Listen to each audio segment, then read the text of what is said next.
swabnya belum keluar, let's say begitu ya. Jadi dia dipantau, ya, dia dipantau. Lalu ada juga orang tanpa gejala. Ini sudah dipantau, dia ternyata positif COVID-19. Tapi atau pokoknya ini orang positif COVID-19, tapi dia nggak ada gejala. Ya. Gejalanya apa sih? Pada umumnya gejala itu seperti flu lainnya, lemes, ya, flu dan ada radang nafas gitu ya, karena kan COVID-19 menyerang nafas. Lemas, sakit kepala, batuk, ya, ada radang tenggorokan dan lain. Jadi tidak spesifik, ya. Orang flu juga seperti itu, ya. Nah, tapi tidak semua orang yang demam itu COVID, enggak, ya, harus ada tesnya. Nah, tapi menyebalkannya begitu ya, banyak orang yang ada virus COVID-19 tapi tidak ada gejala, namanya orang tanpa gejala. Mungkin yang berjalan di depan kita itu mungkin orang positif COVID-19, tapi dia nggak ada gejala. Ya. Lalu ada pasien dalam pengawasan, ini sudah ada gejalanya, sudah terpapar dan gejalanya sudah ada, sudah dites dan dia positif memang, ya, ada di rumah sakit orang-orang PDP dan amit ya ada kematian. Yang lebih banyak ya adalah orang dalam pemantauan, hampir 50%, dan hampir 40% adalah orang tanpa gejala. Ini adalah kabar baik dan kabar buruk secara bersamaan gitu ya. Kabar baiknya, kematiannya kecil kok ya, bahkan mungkin lebih kecil dari ini sebenarnya kalau banyak yang dites.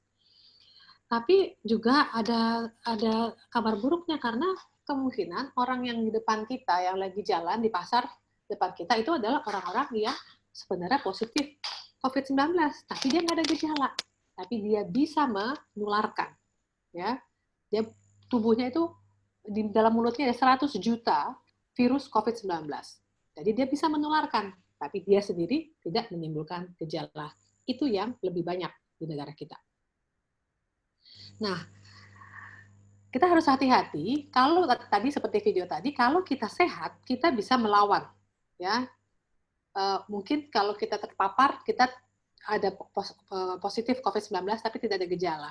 Tapi bagaimana dengan orang-orang ini, ya, yang mungkin juga tinggal bersama-sama dengan kita, orang yang dengan penyakit kronis, diabetes, ya, sakit gula, orang yang ada sakit jantung, orang yang mempunyai asma, ya, pernapasan kronis, orang yang punya kelainan ginjal, lansia, ya, lebih dari 60 tahun, wanita hamil, perokok, orang-orang yang mempunyai berat badan berlebih, ya, obesitas, yang BMI-nya pokoknya lemaknya banyak begitu ya. Ini adalah orang-orang yang kelompok rentan, yang jika terpapar COVID-19 maka dia akan menimbulkan gejala-gejala itu, ya. Bahkan sampai ke kematian. Jadi kita menjaga agar kalau pun ada terpapar COVID, tidak memaparkan mereka, karena mereka adalah kelompok rentan. Nah, PBB dengan badannya WHO telah memberikan wanti-wanti ya, wanti-wanti ini adalah cara-cara pencegahan. Simple sebenarnya, sederhana. Cuci tangan secara rutin dengan sabun. Kenapa? Karena sabun itu bisa cukup untuk memecah protein virus yang ada di tangan kita. Ya, karena tangan kita ini yang gampang sekali menularkan, ya, COVID-19. Atau kalau nggak ada sabun, alkohol juga bisa. Ya, tapi sabun dan air cukup. Lalu melakukan etika batuk dan bersin. Kalau kita bersin jangan aja ya, ambiar begitu aja, tapi ditutup ya pakai lengan, ya, dan pakai masker. Lalu menjaga jarak, physical distancing ya. Lalu cepat berobat, jangan takut. Kalau kita, saya takut nih COVID-19, berobat, ya, berobat supaya pun kalau kita terpapar kita cepat ditangani. Dan tidak menyentuh wajah, terutama bagian hidung, mata, dan mulut. Sederhana ya, tapi kok banyak yang nggak nurut ya. Kalau ini saja cukup, kenapa ini tidak dilakukan?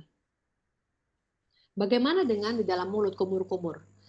Banyak studi yang telah membuktikan bahwa povidone iodine itu ya, alat apa untuk luka itu ya, dan chlorhexidine itu mampu membunuh virus bukan COVID-19 tapi yang pertama dulu flu burung. Itu sudah terbukti jelas. Diindikasikan mungkin kemungkinan besar juga berlaku untuk COVID-19 ya. Jadi kami sebagai dokter gigi, kalaupun kami harus praktek dengan APD lengkap, itu pasien harus berkumur dulu dengan ini, ya, povidone iodine atau chlorhexidine. Itu menurunkan potensi atau menurunkan menurunkan virus yang ada di mulut yang 100 juta itu. Ya. Jadi sangat baik untuk menjaga kebersihan mulut. Cuci tangan, ya. Ini saya ada satu video lagi yang bagaimana sih caranya cuci tangan supaya kita yakin itu benar-benar bersih, gitu ya. Mari kita pelajari, ya.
Nanti saya akan menitipkan ke Pak Alfred untuk disebarkan di RT ini ya Pak ya.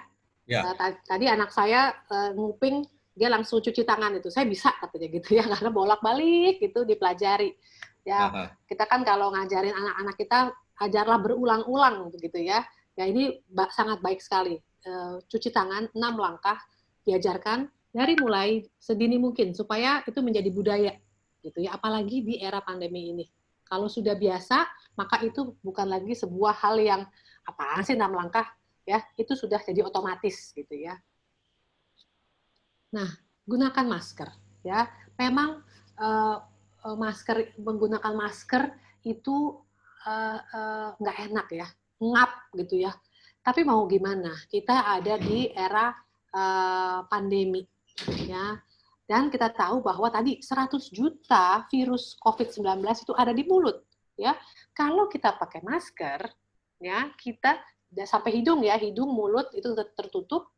Satu, kita melindungi diri kita, ya. Juga buat orang tanpa gejala tadi, OTG, dia melindungi orang lain supaya tidak terciprat dari air liurnya yang 100 juta virus tadi yang ada di mulutnya, ya. Karena kita nggak usah bersin batuk, kita ngomong aja, nyanyi itu sudah ada splatter gitu, percikan air liur, ya. Jadi kami mohon dari Universitas Trisakti, mohon agar kita membudayakan dan menyebarkan ke sekitar kita untuk menggunakan masker. Ini saya video terakhir, bagaimana yang sebelah kiri ini adalah orang tanpa gejala, ya, orang yang memiliki virus COVID-19 di tubuhnya. Bagaimana jika pakai masker itu benar-benar bisa mengurangi mencegah penyebaran, ya, dan dengan physical distancing itu bisa sangat-sangat menggunting penyebaran COVID-19.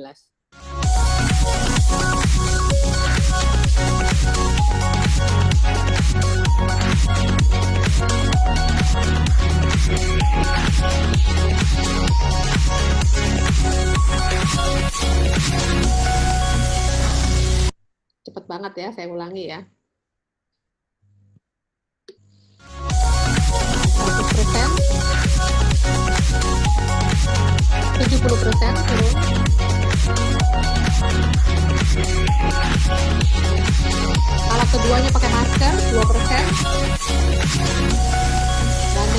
physical distancing, kita bisa 0%, memutus rantai penyebaran COVID-19.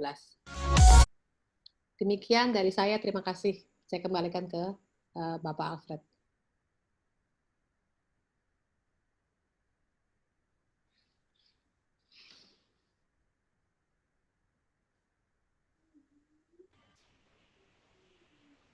Ya.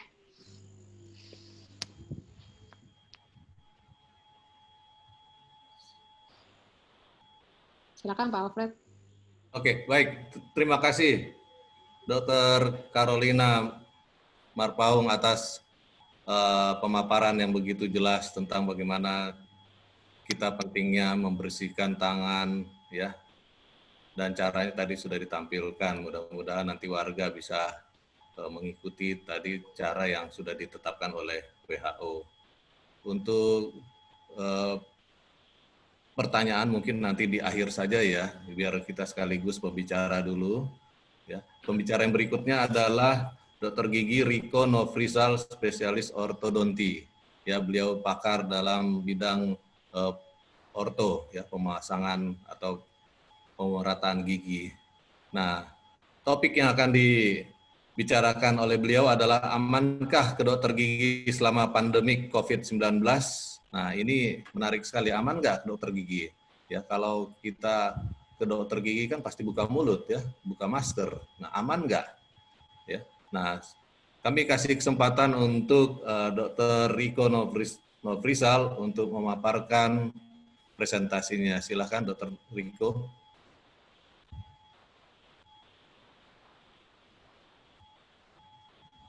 Baik, terima kasih Pak Alfred. Cuman saya di sini kok nggak bisa share screen ya? Coba ditarik dari filenya, file.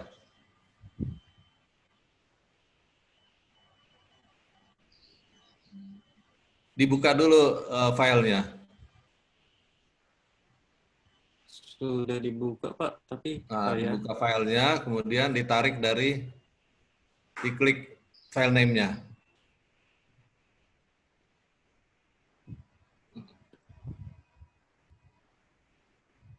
Ya Pak, maaf.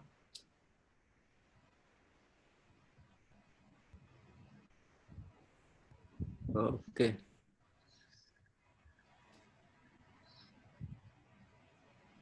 Ya, mantap. Assalamualaikum warahmatullahi wabarakatuh. Selamat siang semuanya. Salam sehat. Mungkin hari ini saya cuma akan menambahkan beberapa keterangan yang sudah disampaikan oleh Dr. Gigi Carolina. Di sini saya hari ini mempunyai topik yang mungkin sering jadi pertanyaan banyak orang. Bolehkah atau amankah sebenarnya ke dokter gigi selama masa pandemi ini? Karena seperti yang telah kita ketahui, zaman masa pandemi ini merupakan zaman yang banyak orang ketakutan, parno atau apa, bahkan keluar rumah pun ada yang tetangga saya, dia cuma sampai halaman doang. Saking parnonya dia terhadap virus corona ini. Jadi dia tidak berani keluar sama sekali. Dia ngerasa virus itu udah di sekeliling tubuh dia. Terus adanya lagi ketakutan terhadap melihat baju APD tenaga medis yang sangat lengkap beserta masker-maskernya yang mungkin kelihatan seperti ninja kali atau makhluk alien. Tapi ini semua sebenarnya untuk keamanan bersama. Jadi baju APD itu bukan untuk menakutkan sebetulnya, tapi untuk faktor keamanan.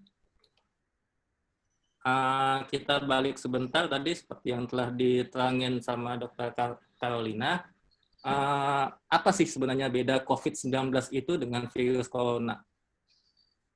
Sebenarnya sama, tapi si COVID ini adalah merupakan nama penyakit yang sudah